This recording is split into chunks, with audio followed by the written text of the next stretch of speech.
नमस्कार। आज हम नवीन लोक प्रशासन के बारे में अध्ययन करेंगे। आइए देखते हैं। जितनी पुरानी हमारी सभ्यता उतना ही पुराना हमारा लोक प्रशासन है। वैसे लोक प्रशासन का स्वतंत्र और आधुनिक स्वरूप केवल 100-150 वर्षों पुराना ही है। लेकिन रामायण, महाभारत, अरस्तु के पॉलिटिक्स, कौटिल्य के अर्थशास्त्र और मैकियावेली की द प्रिंस में लोक प्रशासन की झलक स्पष्ट दिखलाई देती है। सन 1887 में वुड्रो विल्सन ने अपनी महान कृति स्टडी ऑफ एडमिनिस्ट्रेशन में लोक प्रशासन और राजनीति शास्त्र को अलग अलग पहचान के क्षेत्र घोषित किए। विल्सन ने इस बात को सिद्ध करने का प्रयास किया कि प्रशासन राजनीतिक विषयों को साकार करने की विधा है। सन 1900 में फ्रैंक गुडनो ने अपनी महान कृति पॉलिटिक्स एंड एडमिनिस्ट्रेशन के माध्यम से स्पष्ट किया कि राजनीति का कार्य राज्य की इच्छा को प्रकट करता है और लोक प्रशासन का कार्य इस इच्छित नीति को साकार रूप प्रदान करना है। 1926 में प्रोफेसर एल डी वाइट ने अपनी पुस्तक introduction to the study of public administration प्रकाशित की और यह दर्शाया कि राजनीति और प्रशासन अलग अलग है। यह पुस्तक लोक प्रशासन के अध्ययन की प्रथम स्वीकृत पुस्तक बनी। इसके बाद परंपरागत लोक प्रशासन के अध्ययन से संबंधित अनेक ग्रंथ समय समय पर प्रकाशित हुए, लेकिन ड्वाइट वाल्डो एवं उनके अनुयायियों ने नए लोक प्रशासन की अवधारणा विश्व के सामने रखी। नया लोक प्रशासन का दृष्टिकोण उत्तर व्यवहारवादी क्रांति, जिसका कि सूत्रपात डेविड ईस्टन और उसके साथियों ने किया था, को ठोस स्वरूप और आधार प्रदान करता है। निर्णयात्मक, परिणामात्मक, तुलनात्मक एवं संरचनात्मक कार्यात्मक नमूनों पर विशेष जोर दिया जाने लगा। अब नित्य नए मानवीय संबंधों पर जोर दिया जाने लगा। आर्जिरिस आर, लिकार्ट डी मैकग्रेगर और वारेन विनिस जैसे लोकप्रिय लेखकों ने अपने मानवीय संबंधों पर जोर देकर लोक प्रशासन को व्यवहारवाद उपरांत युग में पहुंचा दिया। इसी दशक में एडमंड केसी डलर जैसे लेखकों ने विकास प्रशासन की विचारधारा पर जोर देकर प्रोफेसर रिग्स के प्रशासनिक विकास की धारणाओं का स्पष्टीकरण देकर लोक प्रशासन को नवीन आयाम प्रदान करने की चेष्टा की। नवीन लोक प्रशासन वर्तमान युग में लोक प्रशासन एक अत्यंत विकसित शास्त्र के रूप में उभर कर सामने आ रहा है। कल तक जिस लोक प्रशासन का विषय कोई नहीं जानता था, जिसे केवल राजनीति शास्त्र के उपागम के रूप में मान्यता प्राप्ति, आज वही लोक प्रशासन नवीन लोक प्रशासन के रूप में जाना जाने लगा। इस प्रकार की बाधाएं पार कर 1941-42 में परंपरागत लोक प्रशासन नवीन लोक प्रशासन के रूप में अपनी पहचान बनाने में सफल हुआ। MP शर्मा, जो भारत में लोक प्रशासन के पितामह हैं, के अनुसार पुराने लोक प्रशासन और नवीन लोक प्रशासन के मध्य के संक्रमण काल को अग्रलिखित 5 भागों में विभाजित किया गया है। पहला, राजनीति और लोक प्रशासन के मध्य कठोर तथा सैद्धांतिक पृथक्करण को समाप्त कर दिया गया। दूसरा, अब यह माना जाने लगा कि लोक प्रशासन एक विज्ञान नहीं है। इसके सिद्धांत सार्वभौमिक और निश्चित नहीं है, वे काल, देश, परिस्थिति के अनुसार बदलते रहते हैं। तीसरा, लोक प्रशासन के अनेक परंपरागत सिद्धांतों की भांति मितव्ययता और कार्यकुशलता को प्रशासनिक क्रियाकलापों का अपर्याप्त और अपूर्ण ध्येय माना जाने लगा। लूथर गुलिक द्वारा दिया गया पोस्ट कोर्प्सब ने जिन पुराने तत्वों का वर्णन किया था, उनमें से कुछ तो रूपांतरित हो चुके हैं और कुछ का तो अर्थ ही बदल गया है। पाँचवा, आज के परिमाणवाद और तार्किक प्रत्यक्षवाद लोक प्रशासन के अध्ययन को बहुत ही तार्किक दृष्टिकोण से प्रभावित किया है। परिणामवाद, जो विलियम जेम्स की देन है, ने नए अनुभव पर अधिक जोर दिया और विलियम जोन्स व्यवहारिकता और उपादेयता के सत्य के मापदंड के रूप में अधिक मान्यता देते हैं। इस प्रकार उपयुक्त 5 तत्वों के माध्यम से MP शर्मा ने पुरातन और नवीन लोक प्रशासन के मध्य नवीन लोक प्रशासन की शुरुआत की घोषणा की। पहला, इस दौर में प्रशासन को मुख्य रूप से किसी संगठन के अंदर लोगों और उसके बाहर के लोगों के मध्य निश्चित अवधि के अंदर होने वाली अनवरत अंतःक्रिया की प्रक्रिया के रूप में देखा जाने लगा। इसका अर्थ यह हुआ कि किसी विशेष समय में किसी संगठन की स्थिति, ग्राहकों द्वारा कुछ विशेष सेवाओं, नियोजन द्वारा आय, सुरक्षा, पद एवं कार्य संतुष्टि तथा नेताओं, नियंत्रकों, जनता और अंशधारियों द्वारा संगठन के लिए सामान्य व निर्धारित लक्ष्यों जैसे राजस्व, कर, लाभ, भूमि विनिमय आदि की मांग का संतुलन होता। दूसरा, लोक प्रशासन और निजी प्रशासन के अलग अलग अध्ययनों को एक ही संगठन विज्ञान में बदल देने की भावना बलवती हुई। इसमें संगठन के कुछ एक सिद्धांत, धारणाएं, प्रक्रियाएं समान रूप से लोक प्रशासन और निजी प्रशासन में देखने को मिलते हैं।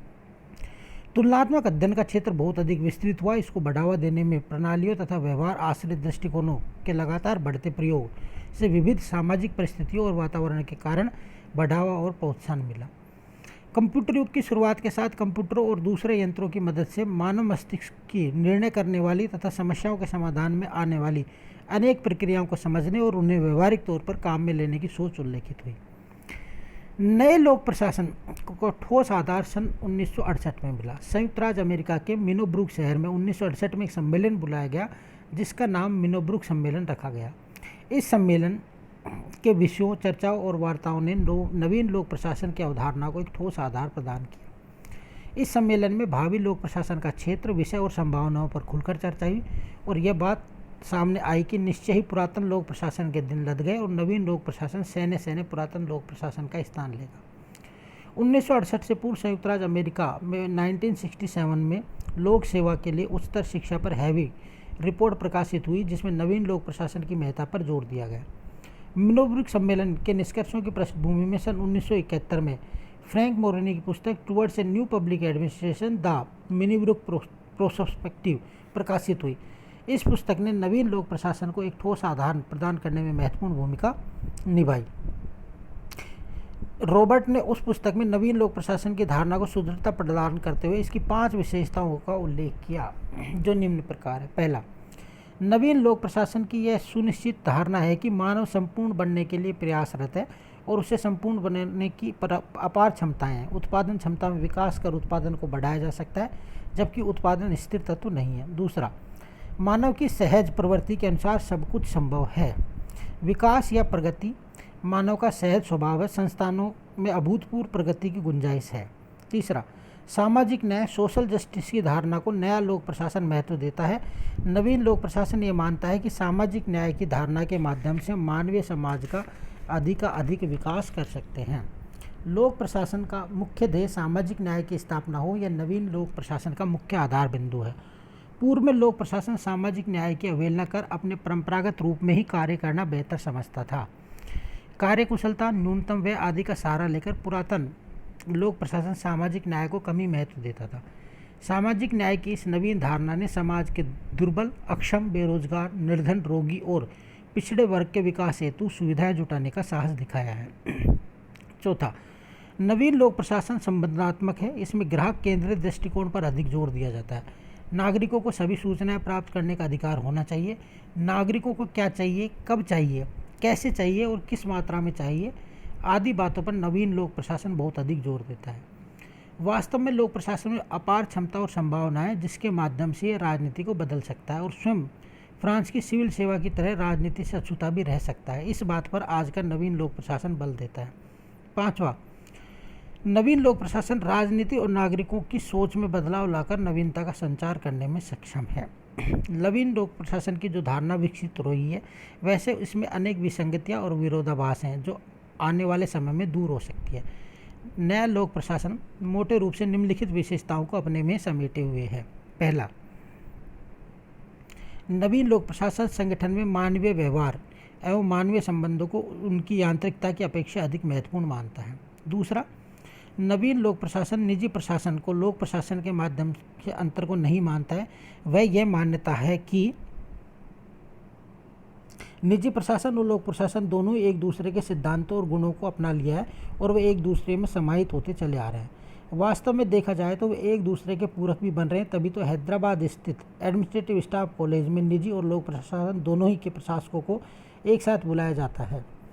तीसरा, नवीन लोक प्रशासन की तीसरी विशेषता यह है कि राजनीति और लोक प्रशासन के दो विभाजन की मान्यता को भी स्वीकार नहीं किया गया है। नवीन लोक प्रशासन उपागम को खिलाफत करता है। वह व्यवहारवादी उपागम को त्यागते हुए उत्तर व्यवहारवादी उपागम तक पहुंच चुका है।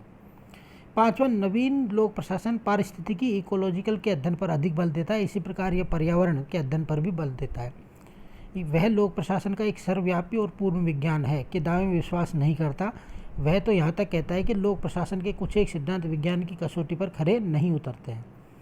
छठा, नवीन लोक प्रशासन तृतीय विश्व युद्ध के न होने के अध्ययन पर बल देते हुए इसके समाधान हेतु लोक प्रशासन की विषय वस्तु के रूप में अंतर्राष्ट्रीय प्रशासन के सिद्धांत की वकालत करता है। इस प्रकार हम देखते हैं कि नवीन लोक प्रशासन के पक्ष विपक्ष में अनेक तर्क दिए जाते हैं। प्रसिद्ध लेखक गोलम चुस्की के अनुसार नवीन लोक प्रशासन कुछ हद तक ही सफल माना जा सकता है। उसके अनुसार ये शब्द क्रांति और उग्रवाद के हैं पर तकनीक या कौशल में अधिक से अधिक यथापूर्ण स्थिति ही है।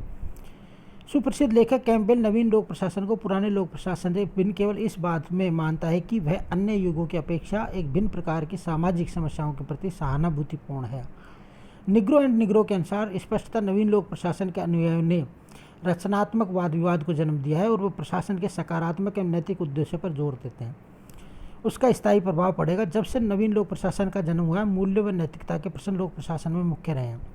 नवीन लोक प्रशासन को लोग नई बोतल में पुरानी शराब मानते हैं। वे प्रशासन के विकास व बदलाव के पक्षधर नहीं माने जा सकते, क्योंकि लोक प्रशासन के विचारों, व्यवहार, कार्यशैली व तकनीकों में हाल ही में जो प्रवृत्तियाँ आई हैं उन्हें समय के भाव के साथ मानना होगा और इनके सकारात्मक उद्देश्यों को समर्थन देना होगा।